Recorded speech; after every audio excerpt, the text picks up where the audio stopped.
Ողջույն բոլորին, այսօր մենք հավաքվել ենք, որպեսզի միասին ընթերցենք Վանո Սիրադեղյան, բայց մինչ այդ կխնդրեմ, որպեսզի լսենք իր կեսագրական կյանքը և իր գործունեությունը։ Վանո Սիրադեղյանը հայ գրող, հրապարակագիր և պետական գործիչ էր։ Անկախության տարիներին նա դարձավ կարևոր քաղաքական դերակատար, զբաղեցնելով ներքին գործերի նախարարի և Երևանի քաղաքապետի պաշտոնները։ 1966-ից 1969 թվականներին Վանո Սիրադեղյանը ծառայել է ԽՍՀՄ բանակում, այնուհետև ավարտել է Երևանի պետական համալսարանը, աշխատել է մի շարք պարբերություններում, իսկ 1982 թվականին դարձել է Դրուժբա Նարդովի ամսագրի մրցանակակիր։ Մենք այսօր իրեն կդիտարկենք որպես արձակագիր և միասին կընթերցենք իր պատմվածքներից որևէ հատված։ Հայը պատմական հայրենիքը գերադասում է իրական հայրենիքից։ Գերադասում է, քանզի պատմական հայրենիքը խնամք չի պահանջում, այդ հայրենիքը տուրք չի պահանջում, քրտինք չի պահանջում, պաշտպանության կարիք չունի։ Եվ այդ հայրենիքի հմայքն այն է, որ այնտեղ ապրելը պարտադիր չէ, և հարյուրամյակներ շարունակ մենք մեր հայրենիքը մազ-մազ դարձնում ենք պատմական հայրենիք ու կապվում ենք հավաքական, չպարտավորեցնող սրտագին սիրով։ Հայը հավաքական գոյությունից վեր է դասում հավաքական սերը առ ոչինչ։ Հարյուրամյակներ շարունակ մազ-մազ մեր հայրենիքը դարձնելով պատմական, մազ-մազ ուժեղացնում ենք մեր հարևաններին, ուժեղացնելով հռչակում ենք թշնամի, նեղվում ենք թշնամու հարևանությունից, անիծում ենք մեր իրական հայրենիքի փոքրությունը և երազում մի հզոր, մի խաչակրաց բանակ, որ դարձյալ կգա ու կանցնի մեր հայրենիքի, մեր պատմական հայրենիքի, մեր հարևանների վրայով ու այս անգամ գուցե հավերժորեն մնա։ Մենք կռահել ենք նպատակասլացություն կոչվող բանի ավերիչ ուժը ու երազող ենք։ Մենք կասկածում ենք, ուրեմն մոտ ենք սթափվելուն։ Մենք հազիվազ սթափվելու ճանապարհին ենք, իսկ խժդժության տասնապետները վայրահաչում են մեր մասին, իբր թուլամորթ, աննպատակ սերունդ դուրս եկանք, իբր կյանքում վեհություն չկա։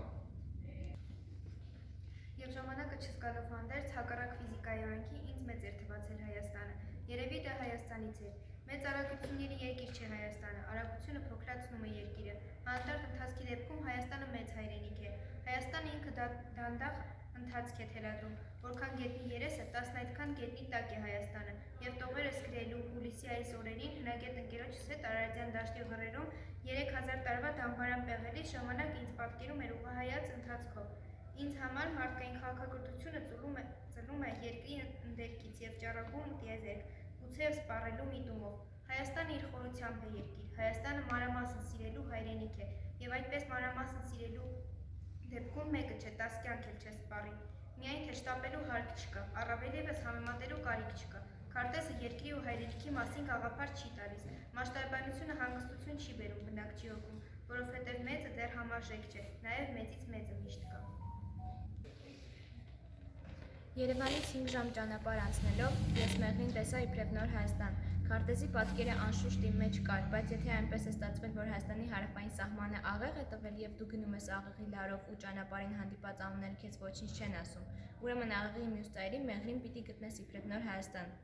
Այո, քարտեզի պատկերը իմ մտքում կար, բայց մեղրին գտնվեց հրաշքի նման։ Հայաստանը հյուսիս-արևմուտքից հարավ-արևելք ձգված մի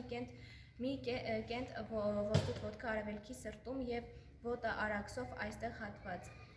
Վերջին հատումն է, բայց կարող էր վերջինը չլինել և մեղրու գոյությունը հրաշքի է նման։ Առավոտյան վաղ հյուրանոցի պատշգամբ դուրս գալով ես նայում էի ուսուսի կանգնած պղնձագույն լեռներին և շաղված հայացքով ու քնած ուղեղով չէի ըմբռնում, որ իրար ձուլված այդ լեռների մեջ կիրճ կա և այդ կիրճով անցնում է Արաքսի սահման։ Եվ թե ահա այն ապարաժոտ լանջը Հայաստանն է, մյուսը Պարսկաստան, նույն Լեռնաստանն է, նույն քարն ու թուփը, նույն սողուններն ու զեռուներն են արևկող անում նույն արևի տակ, և միայն մարդիկ են տարբեր, թե ջոկված։ Ես ինչքան պիտի ապրեմ այստեղ, որպեսզի քնից արթնանալով արդեն մեջս լինի մերն ու ոչ մերը։ Առավոտները մարդիկ երեխայի են նման, առավոտը մարդու մանկությունն է, և իրականությունը չընդունելու վաղորդյան այդ վայրկյանները մեզ դարձնում են երեխաների երկրի քաղաքացի։ Ամեն անգամ նորը գնալով ես զգում եմ, որ հիվանդանում եմ տեղական հայրենասիրությամբ և 3 օրից Երևանի ու Արարատյան դաշտի գոյությունը ինձ թվում է անիրական։ Չնայած իմ տունն այդտեղ է ու իմ երեխաները ծնվել ու ապրում են այդ դաշտում, բայց ես անգամ ինձ խիստ անհանգստացրեց Երևանի բնակիչ Լոռեցուս Արարատյան դաշտը։ ու դաշտի ուրանալը, լույս դառնան մեր միաբանության գործի թագավոր ու ռազմիկ անհատակները, նրանք այդ ինչպես էին մեզ ի բերելու։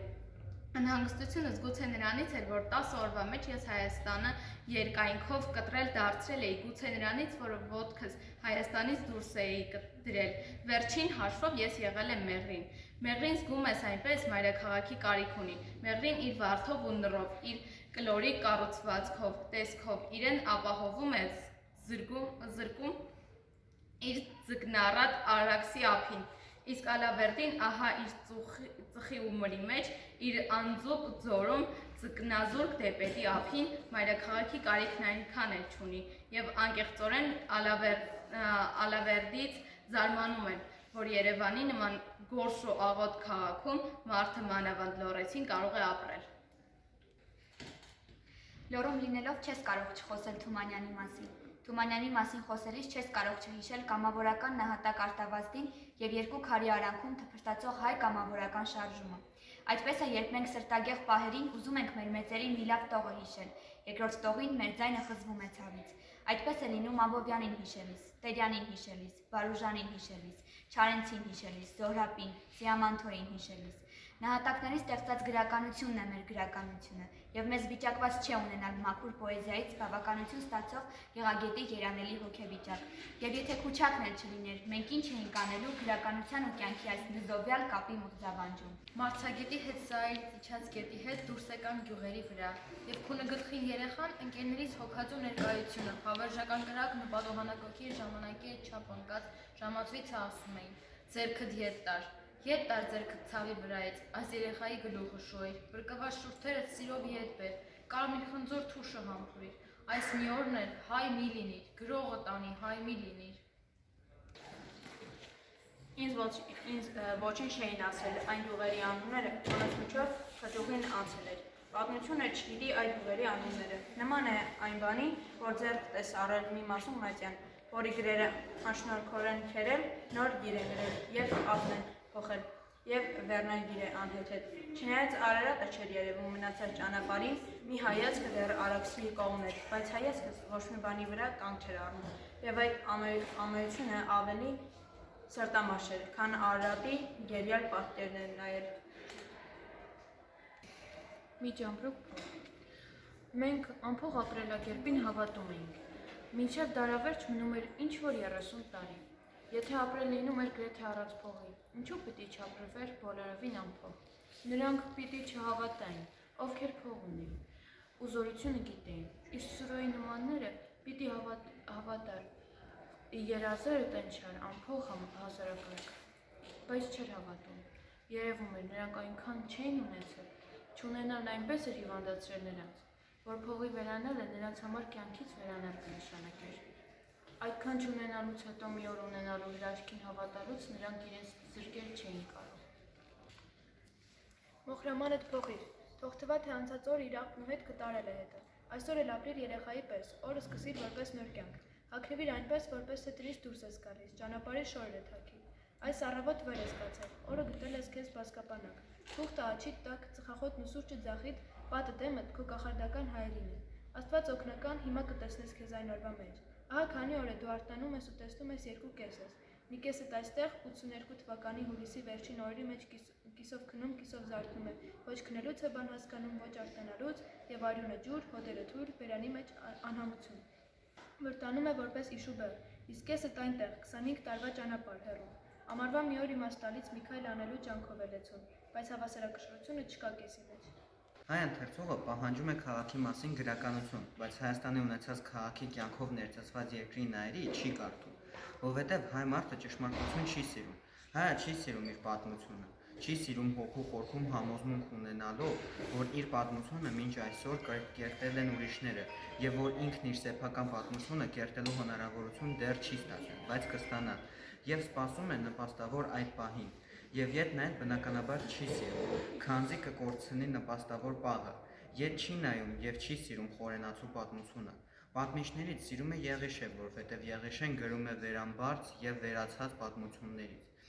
և առհասարակ հայը սթափ հարդավանքից դիվոտում է, Մեր ժողովրդի իր գիտակցական կյանքի 2000-ամյակում երկու մեծ գիրք է տվել՝ «Խորենացու պատմություն» ու «Չարենցի երկրի նայրի», ու երկուսն էլ կարդալ չի սիրում։ Սիրում է այդ երկուսի միջև ընկած 1500 տարվա ժամանակամիջոցում ստեղծած ամենայն բանաստեղծական խածոց սիրուն լալահառաչ բան։ Հայ մարդը պատմություն կամ սիրում կամ ատում է, այնինչ պիտի ընդունի ի գիտություն, և հետևաբար մեր սիրած գրականությունը կանացի գրականություն է, մի ծայրում հայրենիք, մյուս ծայրում մատյան ողբերգություն։ Տղամարդկային սկիզբը վտարված է մեր գրականությունից, պատմության մեր ընկալումից, հետևաբար և քաղաքականությունից, և գաղափարաբանությունից, և մեր հոգիներում թնդում է գեղեցիկ, հիստերիկ սեր առ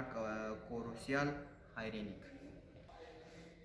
Նա նստած էր պատուհանի մոտ, ձեռքերը գոգին դրած, և աշխարհը կարծես հանգիստ էր դառնում նրա հայացքի տակ։ Երևում էր, սրտում մի մեծ, պարզ հույս ուներ, հավատում էր, որ իր տան դռնից ներս մի օր խաղաղություն է մտնելու, և հենց այդ հավատն էլ պահում էր նրան ամեն օրվա օգնության, կորստի ու սպասման մեջ։ Մարդուն ուժ է տալիս ոչ թե այն, ինչ ունի, այլ այն լուռ երազները, որ պահում է ներսում ու փայփայում, ինչպես կիսամթում պահվող փոքրիկ լույս։ Կծկտուր բառերը լողում էին մակերեսին, իսկ խորքում ամեն մեկ իր մտքերի հետ էր, իր հիվանդության ու առողջության, իր ապրած կյանքի հետ։ Նրանցից ով կարժանանա գարնան արևակողի բախտին, ձմեռը ում կտանի, վարոսից հետո հաջորդը ով է լինելու, քրքրում էին հիշողությունները, քնում, տոհմագրությունները տալիս առնում, այսիչը արդեն հատել էր, իսկ ինքը վարտիքով էր ման գալիս, այնինչ ինքն էլ ձեր նստել ու սովորեցել ջահել էր, բայց նրանց ցեղում երկար ապրող չի եղել, այս մեկին էլ 100-ի մոտ է, բայց դա ոչինչ նշանակություն չի։ Վերջ, ասաց տղան, հայելու առաջ դաստակը վիրակապով փաթաթելիս։ Խելոք ենք եղել, ծեծ ենք կերել, ծաղր ենք հանդուրժել, անցած լինի, ձեր արածը ձեզ հալալ լինի, այսօրվանից վերջ։ Բանաստեղծություն բան գրելը հետաձգվում է անորոշ ժամանակով։ Նա դժվար հասավ այս որոշմանը, երբ մտածում էր աղջկա մասին։ Համակվում էր վճռականությամբ, բայց վճռականությունից բան չէր մնում, աղջիկը մտքում չեղած ժամանակ, իսկ երբ վերստին մտաբերում էր, հարկ է լինում ոգու կորով շնչի բերել, մեռյալ կետից։ Ինչքան ժամանակն անցնում է, անցյալ օրերին մոռացում է։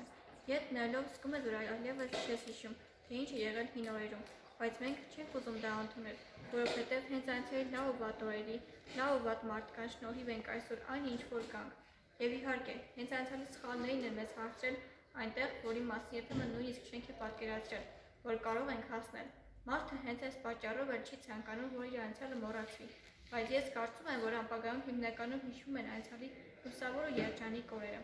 իսկ տխուր ու ծանր օրերը կամ շատ քիչ են հիշում, կամ ընդհանրապես չենք էլ հիշում, սակայն ժամանակի հետ հասկանում ես, որ կյանքը իր հետքերը կամաց ջնջում է և կարող է շապրել անցյալով, այլ ապրել ներկա օրերով, նրա լավ ու վատ պահերով և միևնույն ժամանակ մտածել ապագայի մասին, անցյալը թողնելով մշուշում։ Ճիշտ ասած, մենք էլ մեր հոգու խորքում մեր հայրենիք ուզում, ինչպես ամենայն կողմ փորի մեր թե մայրական բնաստով ուզում է ավելի ընդարձակ մարգագետի, բայց ի տարբերություն մայրական անասնական բնաստով ընդարձակ մարգագետնի տենչացող կովի, ի տարբերություն հյութալի արմույթներում արտահայտությունից ու վերահսկելությունից կողով փայտած դաշտ հանդիսացած կովի մենք չենք ուզում ազգովի դառնալ այն թարմաշը, որը հենց կողքիդ մեկը գոչում է հրես խիարը, աղը առած վազում է վրանց հանելու, իհարկե գոնե մենք անգամ կծելու հույսով, բայց ինչու սկսեցինք ու վերջացրեցինք կանաչ խիարի պատմությամբ, չէ որ խոսքը հայրենիքի մասին էր լինելու։ Շաբաթվա մեկ օրը Թերեզը նամակ է գրում, մնացած 6 օրը սպասում է նամակի պատասխանին, և առհասարակ Թերեզը օրն ի բուն սպասում է Սահակի տուն գալուն, նոր ավտոբուս ստանալուն, ծորակի տակ դրված գարեջրի շշերի սառելուն,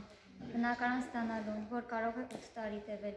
ամուսնու աշխատավարձի բարձրանալուն, որը կարող է 10 տարի տևել, սպասում է իր նամակի պատասխանին, նամակ գրելու օրվան, նոր տարվա գալուն ու գարնան գալուն, ամռանն ու աշնանը երեխա ունենալուն ու զարնարան առնելուն, սպասում է, հանդարտ, անխռով սպասում է։